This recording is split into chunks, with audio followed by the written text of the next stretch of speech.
Epektibo na subong nga agang panibagong big-time rollback sa preso sang gatong.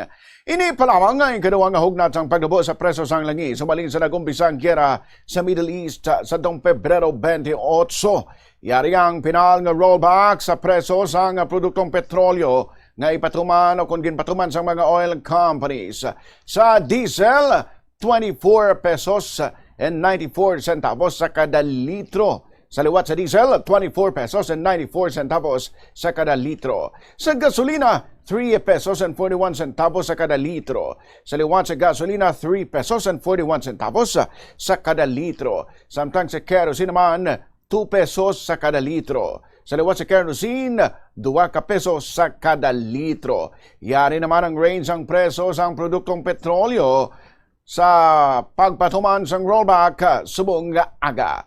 Ang diesel mag-range na sa 125 pesos tubtub 133 pesos ang kada litro. Sa liwat sa diesel, 125 pesos to 133 pesos sa kada litro. Halin na sa 150 pesos to 158 pesos sa kada litro nga preso sang nagligad nga semana.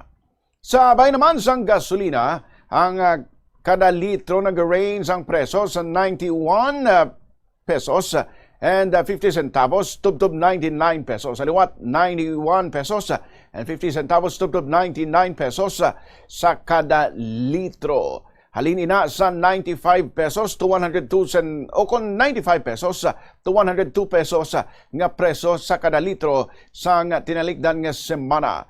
Sabay naman sa kerosene, ang presyo subong nag-range sa 116 pesos to 128 pesos. Sa liwat sa kerosene, 116 pesos to 128 pesos ang price range.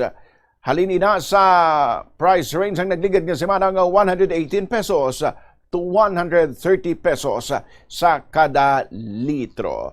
Dapat nga magsunod ang mga kompanya sang langis sa minimum kag maximum nga balor nga igaset sang gobyerno kaangot sa adjustment sa preso sang produktong petrolyo. Ginklaro ni Energy Secretary Sharon Garin ining nga patakaran nga nalakip sa iya sa gahom sang Executive Order No. 110 nga ginpirmahan ni President Ferdinand Marcos Jr.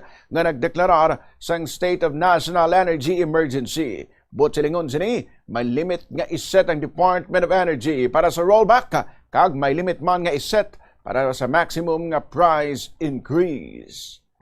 May limit na tayo, may minimum na tayo sa rollback, tapos may maximum din tayo sa price increase. So both ways, pag rollback siya, dapat kung 24.95 yan, dapat yung rollback could be equal or more than the 24.94. So pwede siyang maging 25, pwede siyang maging 26, pero hindi siya pwedeng 20 lang. So kailangan sundan ng oil companies. Yun po na-announce din ng presidente nung Friday yan. So pero pag increase siya, pag sinabi ng DOE na 10 piso lang halimbawa yung increase, hindi siya pwedeng sumobra. So that's our new rules now. That's because of the issuance of the EO 110, which triggered the additional powers of government to prescribe the price during these times of emergency. Nabalikan ang kabaing sang nangin pahayag ni Department of Energy Secretary Sharon Garin.